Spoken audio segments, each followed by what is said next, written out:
Back in episode 16, we got into two ways our Earth can be overpopulated. Either when there's pressure in an area from more people in a place than the area can support, or when even a small number of people apply pressure by overusing the resources in an area.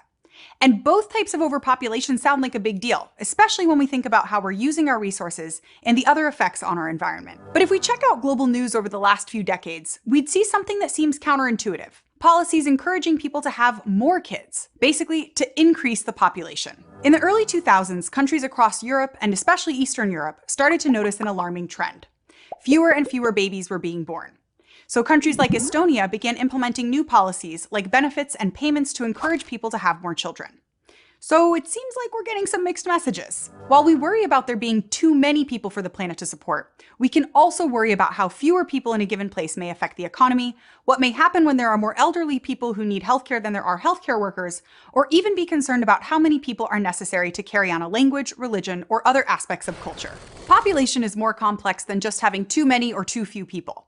But when we understand what drives the population of a place, whether we're talking about movement in and out of a country or how many people are being born or are dying, we can begin to understand future patterns of urban and rural growth, cultural changes, and even political movements. I'm Alize Carrere, and this is Crash Course Geography.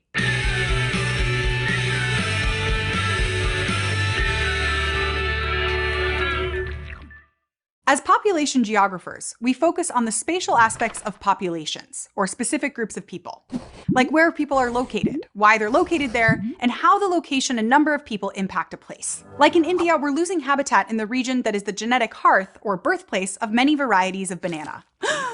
So we might look at how the banana diffused as people traveled and then migrated along the Silk Roads over many centuries. Then we'd look at when the habitat started to decline and make note of who was using the land and how they were using it.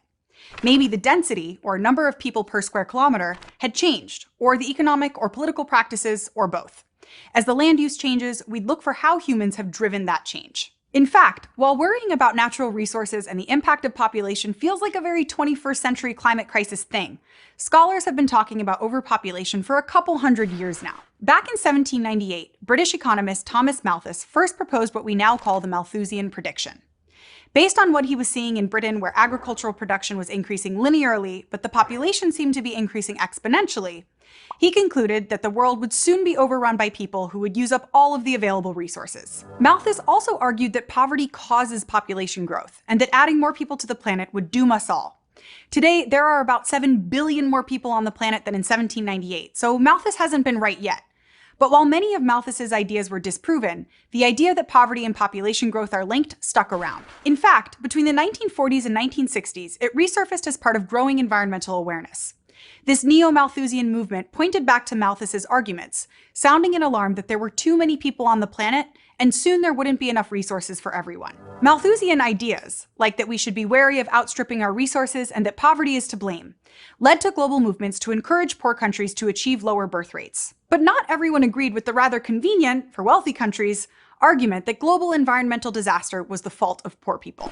Like Danish economist Esther Boserup, who in 1965 published what's sometimes called the Boserup theory, or agricultural intensification. Unlike Malthus, Boserup argued that people innovate, and in particular, the agriculture sector only innovates when there's pressure from having more mouths to feed. So poor people weren't going to use up all the resources like Malthus thought, and disaster wasn't imminent. What Malthus and Boserup were both getting at were ideas of carrying capacity, which in human geography means how many people a given environment can support. Rather than blame over or underpopulation, today when population sizes increase or decrease, a population geographer will ask questions to figure out what's happening in that place and how humans are putting pressure on the environment. We also use the tools of demography, or the study of population, to study how populations change over space and time. Demography often includes lots of statistics, like birth rate, which we've already mentioned, and death rate, or the mortality rate. One tool demographers use is the demographic transition model, which tries to approximate how different birth and death rates lead to population change and how that ties into the economy. In fact, it was originally created to model how population size might respond to changes in the economy, like within or between agricultural, manufacturing, or even service-based economies. Like any mathematical model, the demographic transition model isn't perfect because predicting the future is hard. In particular, the demographic transition model was developed based on population patterns in Western Europe and North America, and doesn't always capture patterns in lower income or non-white populations. And while we read the stages from left to right, When using the model, it's important to remember that economic development and population changes aren't strictly sequential. It's possible for dramatic events like a war or an environmental disaster to create conditions that cause populations and economies to skip back and forth between stages. But we'll still talk through them from left to right. In the demographic transition model, stage 1 populations have high birth and high death rates, which end up balancing each other out, more or less. So the population size is roughly small but steady. Before the Industrial Revolution, every country would have been considered a stage 1 country, but today none exist. A stage 2 population is one that is growing rapidly, like the population of Western Europe when Malthus was writing in the 18th century. Lots of people are being born, but fewer and fewer people are dying. Better healthcare and nutrition mean that people are living longer. In 2020, there were only a few countries considered stage 2, like Yemen. And to see what a high birth rate and low death rate means for the overall population and trends over time, we can use another demography tool called a population pyramid. A population pyramid allows us to see historic impacts on population and also predict future growth and decline, which helps governments allocate resources.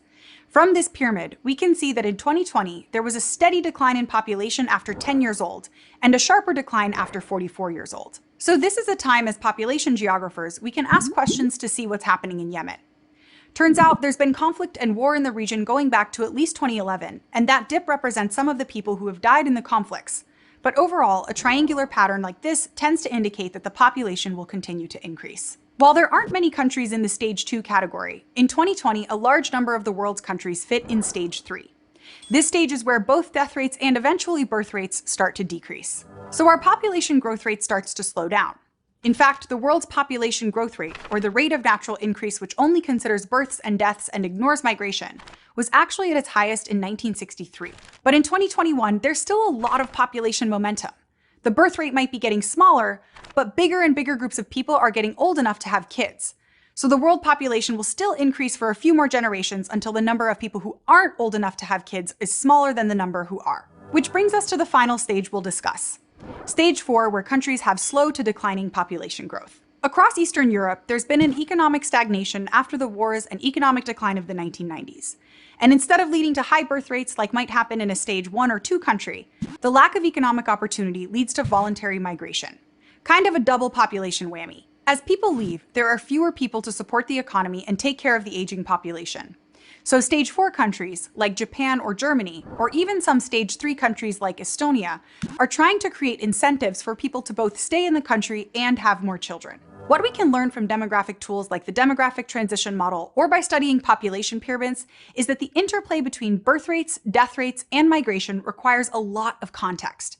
But we can use this information to better understand the relationship between people, their economic security, and their impact on the resources they use. Globally, there have been drastic efforts to reduce population sizes in the name of saving the environment or resources, like restrictions on the number of children a family can have, or even forced sterilization programs.